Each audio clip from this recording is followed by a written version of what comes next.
Eu queria começar também agradecendo o convite do Sérgio Gomes e do Instituto Nebulosa Marginal para falar hoje. Não é uma tolice também, né? Uma coisa pro forma.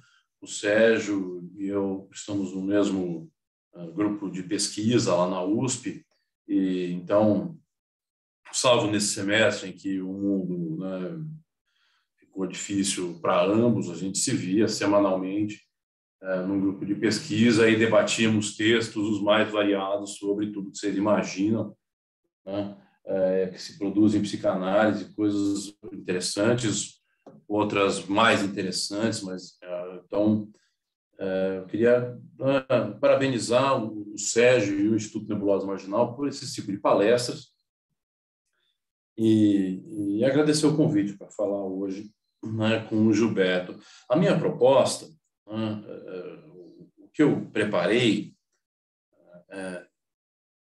pede alguma apresentação, né? Eu vou contar um pouco a história do texto, eu vou tentar não ler o texto, só numa parte final, mas o que eu vou apresentar para vocês é um artigo que, vamos lá, começar isso de outra maneira, né? Essa proposta de discutir, né, as ideias do Ferenc e seguindo o mote da João Gondar, né, utilizá-lo como um pensador político, me parece que demanda já de início uma consideração, né? Na história da psicanálise, como em várias outras áreas, em geral, a gente trabalha com a ideia do autor genial que é capaz de sozinho levar o pensamento adiante, né? Isso é frequente no estudo da obra freudiana, pode ser frequente no estudo da obra de outros autores, Lacan, né, por exemplo, o Winnicott, e pode também se tornar uma espécie de estilo de leitura da obra do Félix, né? Eu tento me posicionar contrariamente a essa perspectiva, porque também estudando história da psicanálise, né, mas não só, foi ficando claro para mim que alguns dos principais conceitos psicanalíticos foram construções coletivas, né? São fruto de conversa de bastidor, né? São resultado de trocas furiosas de carta, né? De encontros pessoais, de reuniões científicas, etc. Então, o campo psicanalítico funciona como já, né, desde 1906, né, no modelo do que hoje os norte-americanos chamam de think tanks, né, e a gente chama aqui no Brasil de GTs, de grupos de trabalho, né? Os psicanalistas se reúnem e pensam clínica, né? Pensam problemas sociais, leem outras coisas, e, em geral, é desses encontros que saem coisas novas, né? Exemplo, o conceito de pulsão de morte, por exemplo, que, né, a gente tende a atribuir ao Freud e a ligar muito às experiências pessoais dele, na verdade, o resultado de uma troca considerável de impressões clínico e teóricas com colegas da época, né? O pensamento do Ferenc também é resultado de muitas trocas, né? Um dos poucos autores dessa primeira geração que escreveu textos conjuntos, né? Por exemplo, com o Otto Rank, em 1924, Perspectivas da Psicanálise, né? Cada um escrevendo capítulos diferentes do mesmo livro. Então, uma premissa, né, organizadora do que eu queria apresentar para vocês é que me parece que algumas coisas interessantes em psicanálise são resultado de conversas, né, de reuniões como essa, de trabalhos coletivos. E que isso está muito imbuído, né, de um certo modo de trabalhar que o Ferenc adotava.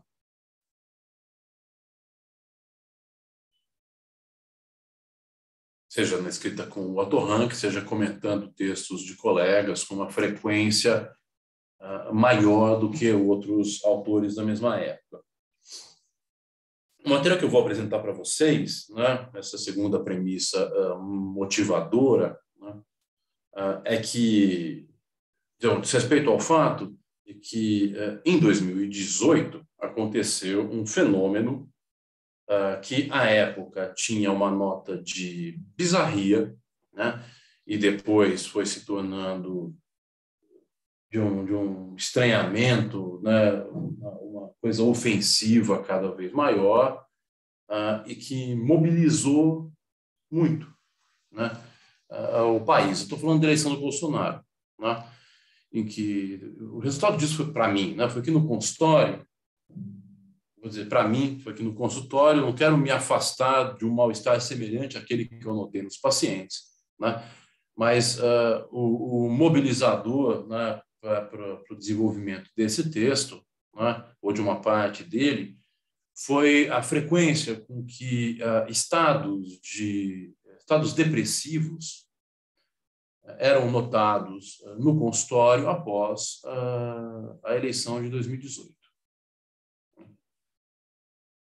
Os pacientes estavam, né, deprimidos, ou estavam em estados depressivos, se sentiam desamparados. Aquele episódio era experimentado, ou havia sido experimentado como, eu vou dizer isso assim, um trauma em sentido lato, né? Uma decepção, o projeto de país, né, que se dividia com os outros, uma espécie de choque de expectativas, né? E uma sensação grande de solidão também. À época, o Nelson Coelho Júnior, que é um professor da USP, um amigo querido, tinha enviado, tinha apresentado um texto sobre melancolia no André Green,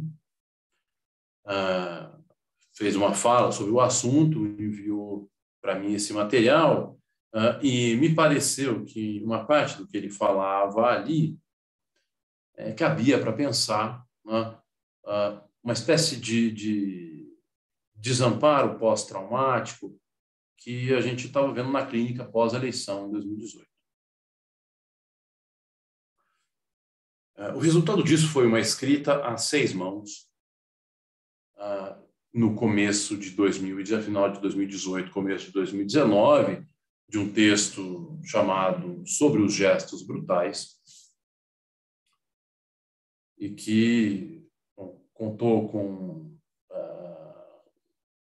um núcleo, né, de pensamento do Nelson, que ele havia apresentado, né, discutindo estados depressivos por passivação na obra do André Green, as ideias e a leitura da Renata Kronberg, e alguns acréscimos e ideias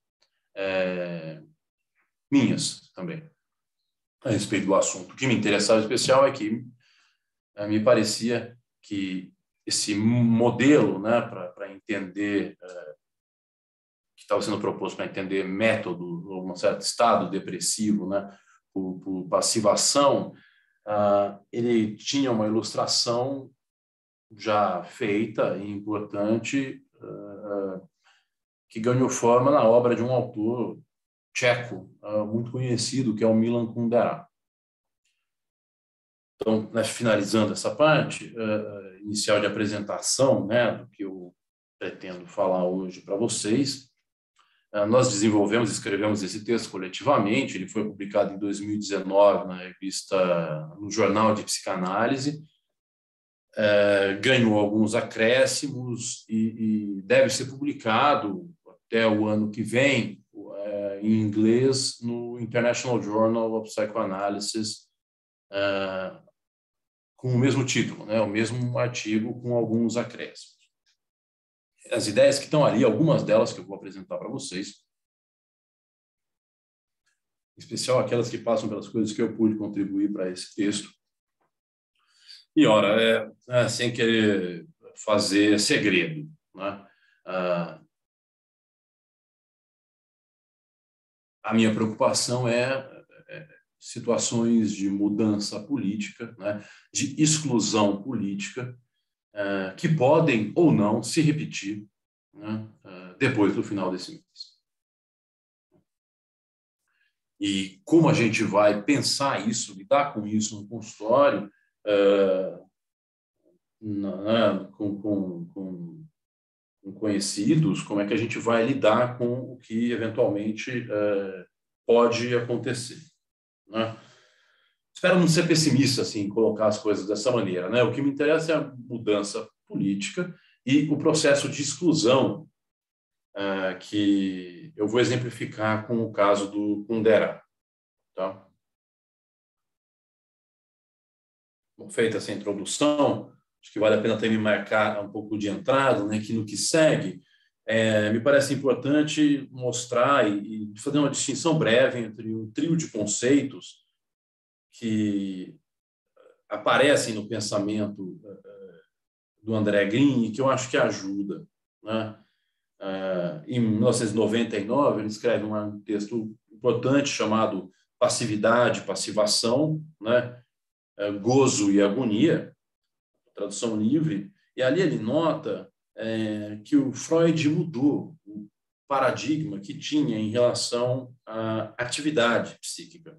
No começo do pensamento freudiano, de acordo com André Green, o modelo, né, da primeira atividade psíquica era a realização alucinatória de desejo e a conexão disso com as forças pulsionais. Nesse modelo inicial de atividade, né, esse modelo inicial de atividade estava relacionado, no pensamento freudiano, à masculinidade fálica, em contraste com uma passividade feminina.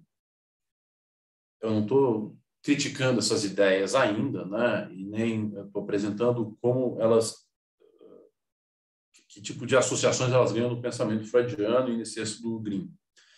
Mais tarde, quando o Freud vai descrever o estado de desamparo, ele introduz um modelo em que a satisfação alucinatória de desejo não é só totalmente inoperante, mas impossível.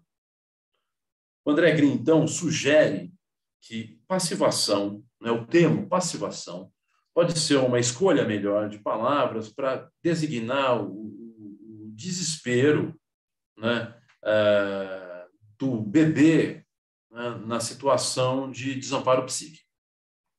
Ele argumenta que a passivação, então, denotaria um estado de impotência, de perda de onipotência e de ilusão, que chegou a ser conceituado, né, pelo Winnicott, por exemplo, quando ele pensa em um estado em que há uma ausência total de esperança, né, na própria capacidade ou na mudança das coisas. Estado de desamparo total, né? A gente poderia falar, diz o André Green, numa passividade de desamparo que contrasta com uma passividade gozo, onde o que nessa última, né, o que está em jogo é a obtenção de prazer, na primeira não, né, é a sobrevivência.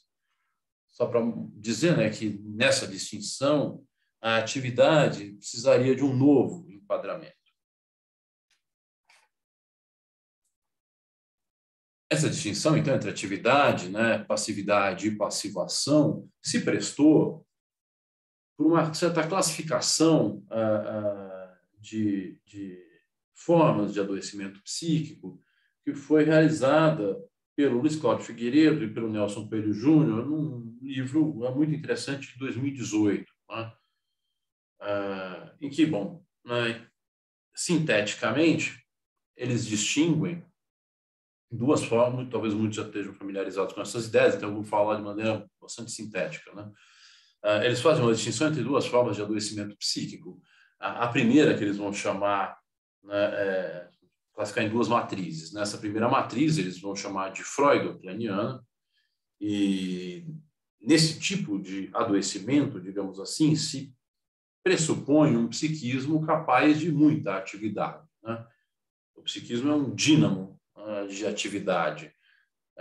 Então, bom, ele é ativo ao buscar satisfação, ele é ativo na capacidade de representar objetos, né? A característica central do psiquismo nessa matriz, que eles chamam de freudo-kleiniana, é ativamente se defender, né? As defesas são todas realizando alguma coisa, né? Separando, por exemplo, o afeto de representação. Recalque. Bom, por que eles chamam de freudo-kleiniana essa matriz? Porque, para eles, né, a Melanie Klein também terá um modo assim, né, de entender o psiquismo, se adoece dentro dessa matriz porque as defesas ativas deram certo demais, né? Elas funcionaram tão bem que permanecem sendo utilizadas mesmo depois do período efetivo em que elas tinham, de fato, efeitos, né? Ou seja, a gente se defende, né, contra uma situação desprazerosa, né, na infância e mais tarde, quando essa situação não está mais armada, a gente segue usando a mesma defesa, ativamente, né, realizando a mesma defesa. Ou seja, o adoecimento é resultado de uma defesa ativa que deu certo demais, né? Na proposta que eles fazem, e nessa divisão, né, para agir terapeuticamente, né, nessas formas de adoecimento ativas, né, funciona muito bem a interpretação, que procura desmontar defesas ativas, né, desconstruir essas defesas. Então, a angústia, né, diminuída, diluída, parcialmente desmontada na medida em que se atacam, né, essas defesas ativas. Então, a interpretação freudiana, né, kleiniana, tem esse objetivo, né, agir sobre defesas ativas contra a angústia. O ponto central do argumento deles, entretanto, é que existe uma outra matriz, e é aí que o Ferenczi entra, né, que eles vão localizar inicialmente no pensamento do Ferenczi, mas não vão restringir, né, essa matriz ao pensamento do Ferenczi, vão vê-la, por exemplo, no Balint, vão vê-la no Winnicott, vão vê-la nessa linhagem mais próxima do Ferenczi, em que o que está em jogo, né, não é só, né, ou exclusivamente defesas ativas que tiveram muito sucesso, né? Na leitura deles, me parece muito precisa, o Ferenczi vai se preocupar, vai notar, vai descrever um tipo paradoxal de defesa, né, por passivação. Defesas frente a agonias mortíferas, né? Defesas que estão na ordem da sobrevivência, né, que procuram ser reações, né, de passivação ao desamparo. Falar em defesa passiva é um pouco paradoxal, mas não é muito difícil de ilustrar, né, com exemplos do Ferenczi e de outros lugares. Basta que vocês imaginem, por exemplo, quando alguém está em frente a um perigo tão grande que a única estratégia é, por exemplo, se fingir de morto, né, ou ficar quieto, paralisado, se submeter, né? Vamos colocar isso assim, né? O Ferenczi tem uma lista de modos de defesa passiva, se vocês quiserem, né? Desde o desmaio, a mortificação, a autotomia, né? A lagartixa que abandona o próprio rabo, né, de modo a que todo possa sobreviver, né? Em termos cinematográficos, para quem se lembra, o filme 127 Horas é algo da mesma ordem. Para sobreviver, né, a personagem usa uma estratégia ferenciana, né? Arranca o próprio braço e consegue sair de uma situação de agonia total, de risco à vida, né? Isso é uma outra forma de adoecimento, o psiquismo aqui não é ativo propriamente, né? Ele escolhe deixar partes do eu, né, do próprio psiquismo morrer para que outra parte possa sobreviver. O argumento terapêutico que o Luiz Cláudio e o Nelson vão apresentar é que, frente a essas formas, né, de defesa por passivação, o interessante, né, terapeuticamente, é tentar vitalizar, né, vivificar aquilo que está mortificado. Não é mais a interpretação, né, que é o central do trabalho terapêutico. São formas variadas, né, de vivificação daquilo que está paralisado, mortificado. Vale notar, entretanto, que aqui, obviamente, o que está em jogo é uma ideia de trauma, né? Essa distinção entre matrizes é muito mobilizada pela descrição ferenciana do trauma.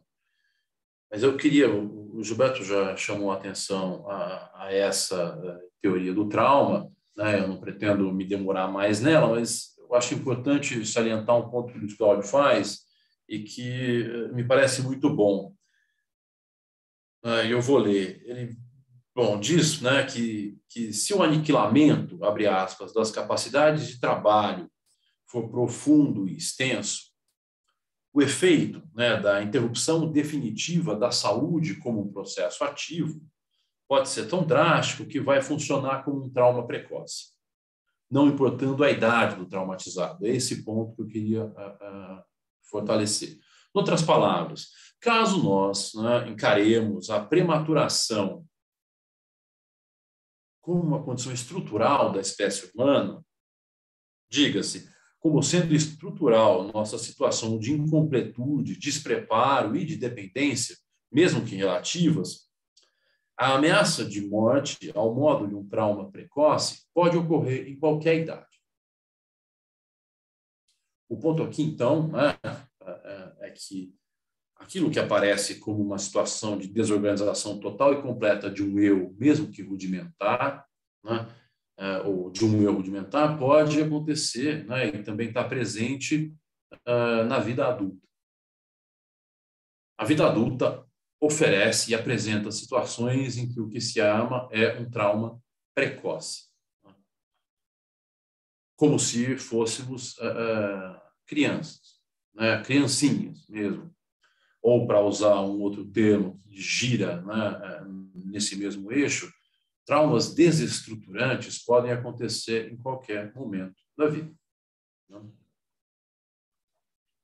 É um pouco com isso em mente que eu gostaria aí de ilustrar isso para vocês e tentar interpretar um episódio de mudança de regime político, né, e de situação de exclusão política que me parece que ajuda a entender um pouco algumas dessas ideias. Ele está distante temporalmente do nosso, né, momento, mas talvez não tanto assim, né? O ano, de toda forma, era 1948. Um sujeito chamado Edvard Benes retornara do exílio para a presidência da Tchecoslováquia após o fim da Segunda Guerra e sofria pressões internas e externas. Ele estava atento à crescente tensão popular que poderia escalar para uma guerra civil e às tropas soviéticas concentradas na fronteira do país. O Benes aceitou, né, à época, em 25 de fevereiro de 1948, as propostas de um sujeito, um conterrâneo chamado Gottwald, que estava alinhado aos interesses soviéticos para uma nova administração da Tchecoslováquia. Em O Livro do Riso e do Esquecimento, o Milan Kundera, que é um autor hoje exilado, muitos anos, na verdade, exilado na França, conta que participara das rodas de dança juvenis bem dispostas e risonhas após o triunfo das forças soviéticas em seu país. A imagem da roda ou do círculo, entusiasmado e satisfeito, é a representação do sentir-se parte, do pertencer ao grupo, de compô-lo em acordo com aqueles que se têm aos lados. Enquanto muitos tinham se refugiado no estrangeiro, escreve o Kundera, ele segurava pela mão ou pelos ombros outros estudantes comunistas. Mas as comemorações festivas, que eram catárticas, para muitos, seguiram-se expurgos, muitos deles brutais, que se voltaram tanto aos membros do partido no poder quanto a outros grupos específicos. Descrevendo o que viveu, o Kundera diz: depois, um dia, ele, que fazia parte do grupo, disse algo que não deveria dizer, foi expulso do partido e teve que sair da roda. Ao entusiasmo e à sensação de pertencimento e amparo, seguiu-se algo que é da ordem da agonia. Eu cito Kundera. Foi então que compreendi a significação mágica do círculo. Quando nos afastamos da fila, ainda podemos voltar a ela. A fila é uma formação aberta, mas o círculo torna-se fechar e nós o deixamos sem retorno. Semelhante ao meteorito arrancado de um planeta, eu saí do círculo e até hoje não parei de cair. Existem pessoas a quem é dado morrer no turbilhão e existem outras que se arrebentam no fim da queda. E estes outros, entre os quais estou, guardam sempre consigo uma tímida nostalgia da roda perdida. Nos anos que se seguiram, fecho aspas, o país, a Tchecoslováquia, gozou de uma situação econômica relativamente melhor que a de muitos de seus colegas sob o mando soviético, mas logo se viu enredado o país pelas dificuldades na sintonia com Moscou e por algumas questões internas que abarcavam desde o tratamento político dado à Eslováquia até a discordância sobre políticas sociais específicas. Eu vou contar um pouco dessa história. Em 1968, o eslovaco Alexander Dubček, um membro do Partido Comunista desde 1962, foi alçado ao poder e deu início a uma série de reformas. Um programa de ação foi divulgado em abril daquele ano. Nesse programa encontravam-se indicações para o setor econômico, para a política externa, para a federação, para o papel da liderança do partido e prometia-se, abre aspas, completa liberdade de expressão, debate, associação, junto ao fim das prisões arbitrárias que continuavam acontecendo. Mesmo que não completa, a diminuição da censura e do poder controlador do governo e do partido permitiram um silvo nada discreto de entusiasmo, pendor de mudança e crítica, que ganhou forma num artigo famoso chamado 2.000 Palavras, de Vakulik, publicado em 26 de junho em vários jornais do país. Havia um clima de esperança radiante ali. Conforme Dubček e parte das forças políticas do país apontavam para as reformas, 68, em 14 de julho, os líderes da União Soviética, da Hungria, da Polônia, da República Democrática Alemã e da Bulgária reuniam-se em Varsóvia para avaliar o que ocorria na Tchecoslováquia. A situação foi condenada e exigiu-se o fim do programa de reformas. O Dubček se negou a aceitar essa tutela, fez 2 reuniões com representantes de cada país, tentavam marcar a reunião na Rússia, ele dizia nem a pau, e pedia para as reuniões acontecerem no território da Tchecoslováquia.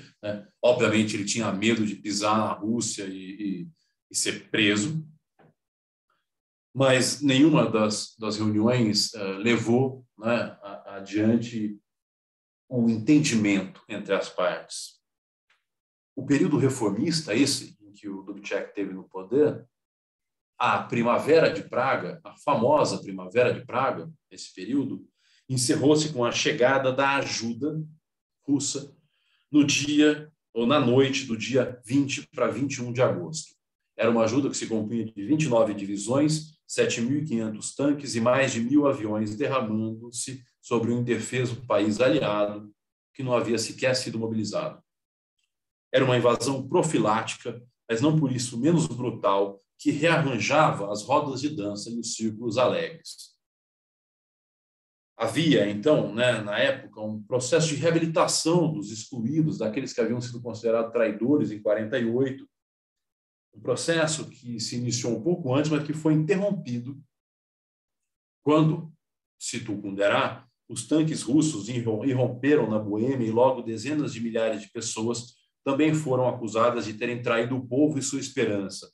Alguns foram jogados na prisão, a maioria foi expulsa de seu trabalho e 2 anos mais tarde, um desses acusados, eu, o Milan Kundera, tinha uma sessão de astrologia numa revista ilustrada destinada à juventude tcheca. O Kundera gosta dessa história muito, de quando ele tinha uma sessão de astrologia, né? E o que aconteceu depois. Ele conta isso em mais de um lugar. No conjunto de ensaios Um Encontro, o Kundera dedica um texto à arte do Francis Bacon. Era a segunda vez que ele, então radicado em Paris, escrevia sobre Bacon. A primeira foi em 77, né? E ele narra, né, no encontro, no texto de 77 e mais tarde no romance O Livro do Riso e do Esquecimento, a mesma história. Ele ainda estava, diz ele, obcecado pelas lembranças do país que acabara de deixar e que continuava na memória como uma terra de interrogatórios e vigilância. Então, a história, né, que eu vou contar para vocês, essa de 68, agora, do fim da Primavera de Praga, aparece na obra do Kundera 3 vezes. Posso continuar? Estou só me certificando, sim, vocês estão me ouvindo, tá bom. Em O Livro do Riso e do Esquecimento, um romance ótimo do Kundera, lemos que, em 68, pouco tempo depois dos russos terem invadido seu país, Kundera foi expulso do emprego e, enquanto trabalhador intelectual remunerado, foi proscrito. A polícia secreta, ele escreve, queria nos matar de fome, nos reduzir à miséria, nos obrigar a capitular ou a nos retratar. Amigos mais jovens, e que por isso ainda não estavam nas listas de perseguição, ofereciam ajuda propondo que o Kundera extraoficialmente escrevesse e fosse remunerado usando o nome deles. Entre esses generosos doadores, havia uma moça chamada R. Ele diz que não tem nada a esconder sobre o caso, já que foi tudo descoberto. Era uma moça tímida, perspicaz e inteligente, que era redatora numa revista para jovens que tinha uma tiragem fabulosa. Para conquistar os leitores, né, tchecos, que poderiam se cansar da profusão de artigos políticos louvando o povo russo, e cuja publicação era obrigatória para a revista, a redação decidiu criar uma seção de astrologia e a R convidou o Kundera para escrever clandestinamente a seção. Ele, que não podia trabalhar em lugar nenhum, aceitou aquilo que todo bom intelectual aceitaria, escrever uma seção de astrologia numa revista para jovens. Os boletos continuam chegando, né? E ele tem que pagar. Proposta aceita, mensalmente o Kundera publicava um texto curto para cada signo. E aí ele diz, tudo que havia de engraçado nisso era a minha existência, a existência de um homem cortado da história, dos manuais de literatura e do catálogo de telefone, um homem morto que, ponto importante aqui, agora voltava à vida numa surpreendente reencarnação para pregar a centenas de milhares de jovens de um país socialista a grande verdade da astrologia. A coluna foi um sucesso. Escrevê-la ocupou para o Kundera um espaço vital, rebelde e cômico. Em 72, entretanto, a R marcou um encontro com ele, a redatora, né, em sigilo, num apartamento nos arredores de Praga. 2 dias antes, a moça havia sido interrogada pela polícia a respeito das suas relações com o escritor Em seguida, demitiram-na sumariamente da revista.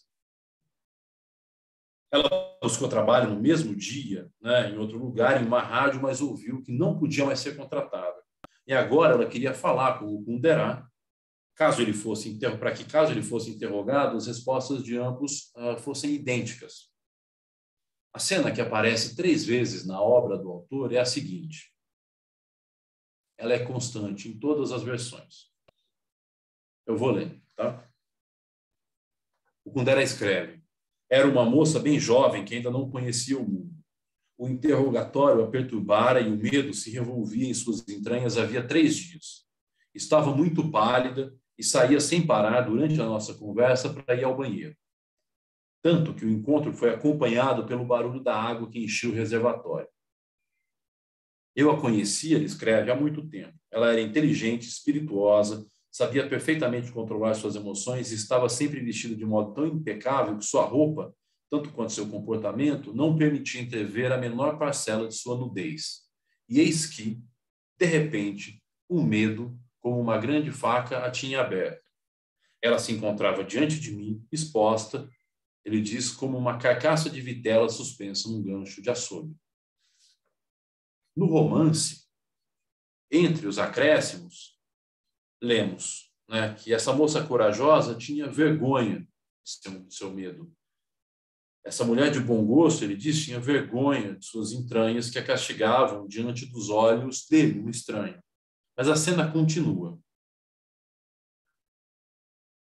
Eu volto a ler o Kundera. O barulho da água enchendo o reservatório do vaso sanitário praticamente não parava e, quanto a mim, ele escreve, tive, de repente, a vontade de violentá-la.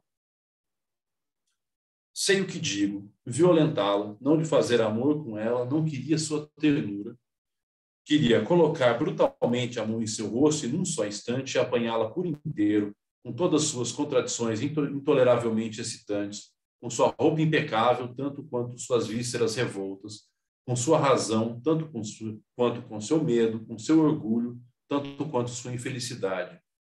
Tinha a impressão de que todas essas contradições escondiam sua essência, esse tesouro, esse diamante oculto, que ia arrancar dela, num só segundo, ele diz, tanto sua merda quanto sua alma inefável.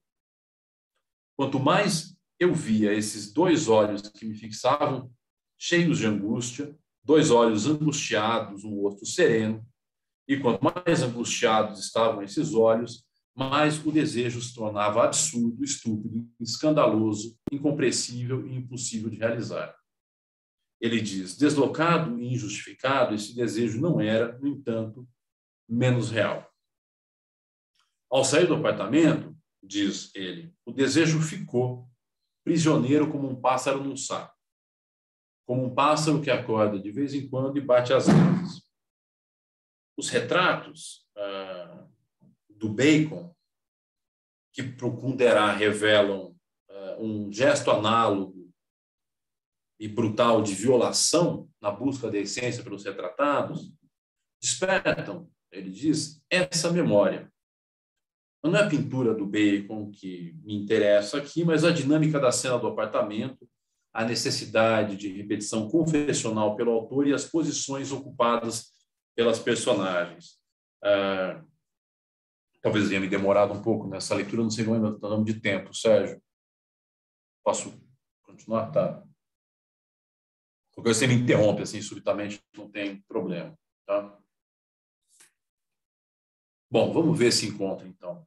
Devido à perseguição política, Kundera perdeu sua condição de autor que poderia ser publicado, reconhecido e remunerado pelo trabalho. A exclusão e o modo como foi experimentada fizeram-no sentir-se um homem morto. A necessidade da ajuda dos amigos mais jovens, a R inclusa, colocou-o numa posição de dependência em relação àqueles que, ao contrário dele, não tiveram ainda o tempo, a disposição ou o espaço para criticar o governo. Por meio deles, e de R em especial, ele sentiu que voltava à vida. O embuste ainda envolvia uma insubmissão contra a punição, uma pequena vitória sobre ela. Ele tinha ganho um ganho de prazer devido ao caráter cômico, né, da situação, de escrever a coluna como ele conta. a possibilidade de reagir ao que lhe foi imposto, de escrever e ser lido a despeito de constar nas listas de perseguição, vivificou o Kundera, porque ele permitiu, né, e esta hipótese, um grão de atividade dentro de um contexto que até então só lhe coubera aceitar a passivação a que foi submetido. O encontro no apartamento, nos arredores de Praga, dessa maneira, apresenta o fim da possibilidade de ser ativo, de reagir ativamente, mesmo de forma clandestina. E, além disso, encerra o prazer conquistado com a situação cômica, né, e coloca-o, mais uma vez, na posição de sujeito passivo frente à perseguição do regime. Kundera, né, que se sentia morto, apassivado pela proscrição e por ter sido retirado do círculo, fora do qual se morre ou se cai até se arrebentar, havia sido, né, vitalizado, se vocês quiserem, pela ajuda de um objeto, R, que agora dizia não mais ser capaz de prestar ajuda, de contribuir, portanto, para a vivificação, porque ela mesma fora apassivada, ao ponto de temer pelo que ocorreria no futuro.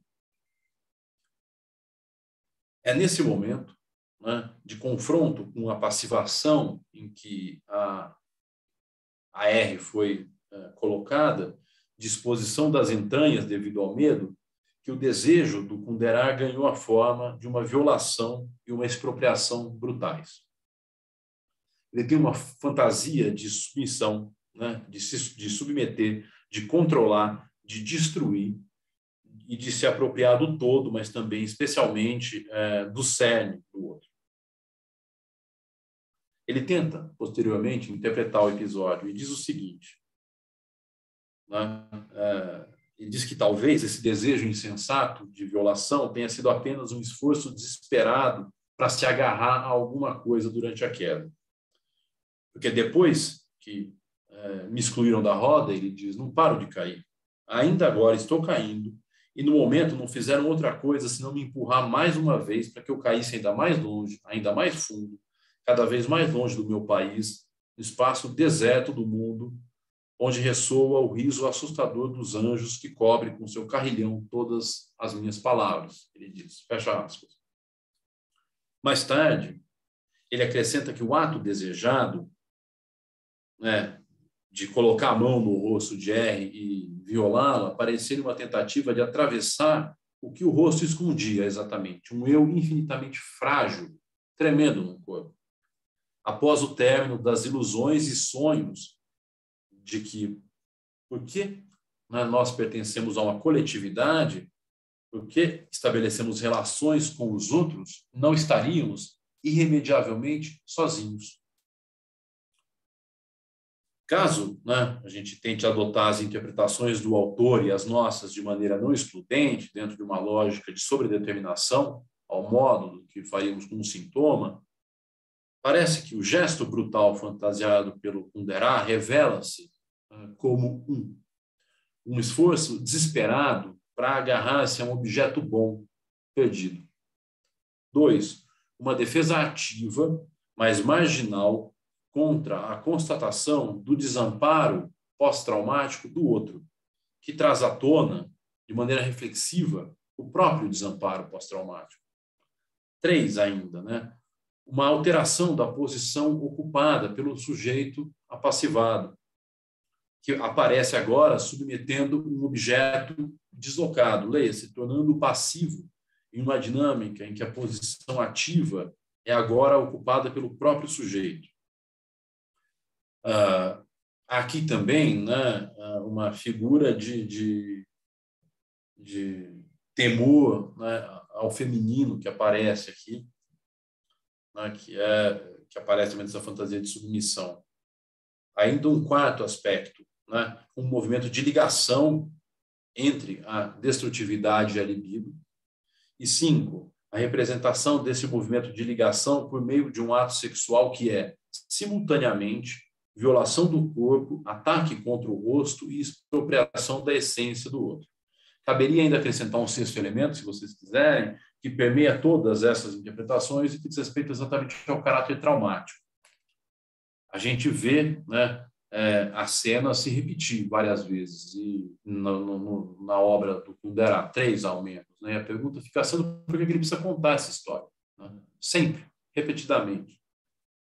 Ao atualizá-la, né, a história, periodicamente por meio da narrativa, essa é a hipótese, né, do argumento que eu queria trazer, nos mesmos ou em outros termos, o Kundera elabora, reinveste e liga tanto a experiência traumática de desamparo após as expulsões, quanto o estado depressivo por passivação que ele enfrentou, né, e que foi gerado pelo desamparo pós-traumático. Ele reagiu a isso, né, no encontro com R, com a fantasia de violação.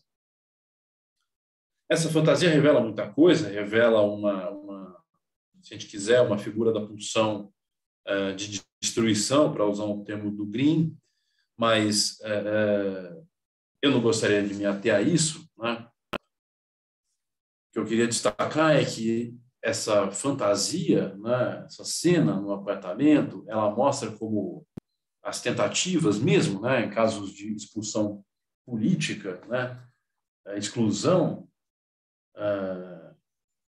o desejo e a fantasia, né, no apartamento de Praga são tentativas de evitar uma trajetória de queda. Né? São como que soluços de atividade em meio à agonia da passivação. É claro, né, eu estou encerrando já, que embora a experiência do Kundera seja singular, as mudanças políticas, em especial quando são seguidas de perseguições mais ou menos declaradas de opositores reais ou fantasiados do regime, têm efeitos psíquicos profundos e de longo prazo. A clínica, nesses momentos, era essa experiência no começo de 2019, né, que talvez se repita em alguma dimensão, né, agora passa a ser povoada por aqueles que se sentiam fora do círculo. E, portanto, após uma mudança política, passam a sentir-se incluídos na roda. Mas a clínica também se torna povoada por aqueles que sofrem por terem sido excluídos do círculo alegre e satisfeito. Para estes, sobre o entusiasmo anterior recai um manto de desesperança e muitos começam a apresentar estados depressivos por passivação, gerados por experiências de desamparo. Se a implementação de defesas ativas não pode ser realizada com sucesso por todo mundo, em todos os espaços, talvez uma das funções que nos caibam no trabalho clínico seja a de acolhê-las como um grão episódico de atividade que procure estancar a agonia.